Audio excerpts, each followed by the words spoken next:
हो साध संगत जी, सतगुरु की असीम कृपा, आप संतों का आशीर्वाद, आज भी सत्संग में अवसर प्राप्त हुआ।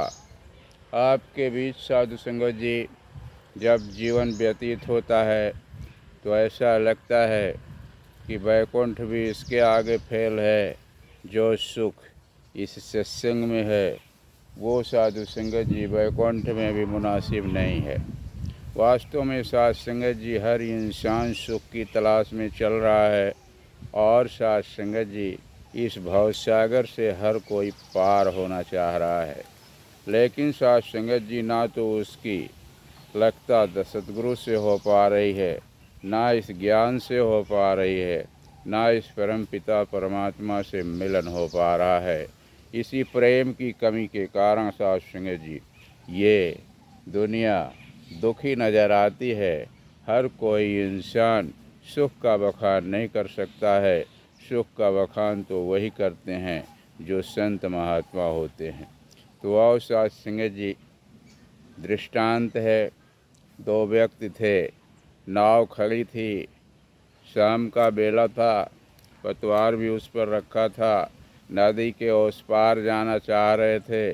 लोगों ने मनमानी पतवार को उठाया, नाव को खेना शुरू कर दिया, लेकिन सवेरे तक खेते रहे और सवेरा होने के बाद देखा कि नाव जहाँ की तहाँ खड़ी है।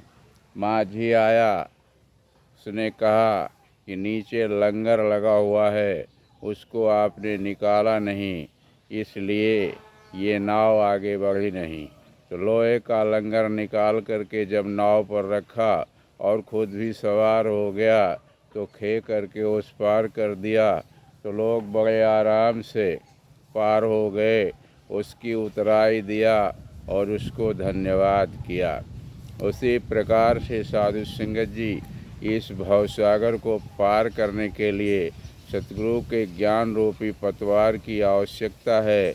और साध संगत जी, जो कर्म बताया जाए, नियम कानून बताया जाए, उस नाव पर सवार हो करके साध संगत जी इस भवसागर से पार हुआ जा सकता है।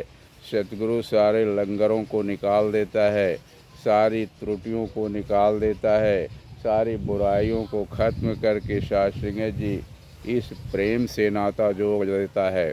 और प्रेम का हृदय में जिसके उतर गया, प्रेम जिसके हृदय में उतर गया साधु संगत जी, उसका जीवन वास्तव में बहुत महान हो जाता है। वह हृदय बहुत विशाल वाला हो जाता है साधु संगत जी। वह हृदय फिर उस वृक्ष की तरह हो जाता है, जैसे वृक्ष निस्वार्थ खड़ा हुआ है। कोई भी राही आया, उसके नीचे छांव ले लिया, उसका फल खा लिया और अपनी आत्मा को संतुष्ट किया और आगे की यात्रा जारी रखा। साधु संगत जी, पेड़ कभी ये नहीं पूछता है कि आप राजा हैं, रंक हैं, फ़कीर हैं, कौन जात बिरादर हैं, किस कौम के हैं, किस मुल्क के हैं, किस गांव के हैं, किस पुर के हैं। ये वृक्ष नहीं पूछता है, वृक्ष निस्वार्थ खड़ा है। उसी प्रकार से प्रेम की गंगा बह रही है। गंगा ये नहीं पूछती, नदी ये नहीं पूछती कि तू कौन है, मेरे में हाथ मुँह धो लिया। साधु संगत जी, वह सारे संसार के लिए बह रही है। उसी प्रकार से ये संत महात्मा हैं जो निस्वार्थ चल रहे हैं, सारे संसार के भले की कामना मांग रहे हैं कि सारा संसार सुखी हो जाए, यही मेरी मनोकामना है। तो आओ साध संगत जी, सबका भला करो करतार, सबका सब विधि हो कल्याण। तो इस प्रकार की भावना संत महात्मा रखते हैं। जो संत होता है साधु संगत जी, उसके पास आने पर सुख मिलता है। गोस्वामी बाबा की अर्धाली में लिखा गया कि एक मिले दारुण दुख देही, बिछरत एक प्राण हर लेही। ऐसा भी इंसान मिलता है जिससे बातें करने के बाद लगता है कि जल्दी से इसका साथ छूट जाए, क्योंकि यह बड़ा क्रूएल है, बड़ा क्रूर है, बड़ी कड़वी भाषा है, कोई सिस्टम से बात नहीं करता है। लेकिन ये एक संत मिल जाता है तो उसके करीब से जाने पर लगता है कि फिर हम जा रहे हैं तो मेरा प्राणों का हरण कर रहा है। तो अवसाद सिंह जी सतगुरु की रहमत बरस रही है।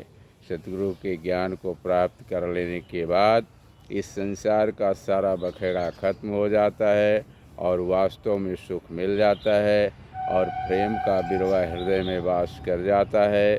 प्रेम हृदय का बिरवा बुझती है जहाँ पिपासा, कहते हैं प्रेम है ईश्वर, ईश्वर में प्रेम की वासा।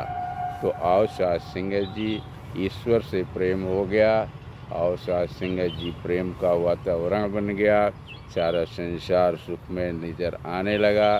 इस संसार में साध सिंह जी जो पर्दा पड़ा हुआ है उसे सतगुरु हटा देता है, कहता है कि आओ इस संसार के पर्दे को हटा देता हूँ। जो चश्मा तुम्हारे ऊपर लगा था वो सब काला पीला नीला चश्मा हटा करके गुरु वाला चश्मा लगा देता हूँ। तो फिर इस चश्मे के सहारे जब तुम संसार को देखोगे तो जिधर देखता हूँ उधर तू ही तू है, हर सैम जलवा तेरा हो बहु है। तो अवसाद सिंह जी चारों तरफ परमात्मा नज़र आ रहा है, प्रेम नज़र आ रहा है, जो हर कहीं सूत्र में बंधा हुआ था, हर कहीं प्रेम ही प्रेम था, लेकिन नज़र नहीं आ रहा था। तो सतगुरु ने कृपा किया कि आज प्रेम की बख्शिश कर दी, प्रेम की जानकारी हो गई। तो प्रेम के वातावरण में हम चल रहे हैं, तन मन धन के समर्पण की भावना से सतगुरु के चरणों में सेवा सत्संग सिमरन करते हुए जीवन व्यतीत हो रहा है। यह लोक परलोक सुहेला हो रहा है। आपका आशीर्वाद लगे, आप संतों का आशीर्वाद लगे कि आपका जहाँ भी आदेश उपदेश आए दास भी तन मन धन के समर्पण की भावना से सेवादार बन के सेवा निभा सके। धन धन सतगुरु सच्चा बादशाह बख्श लो बाबा जी, हम हैं राही प्यार के, फिर मिलेंगे चलते चलते।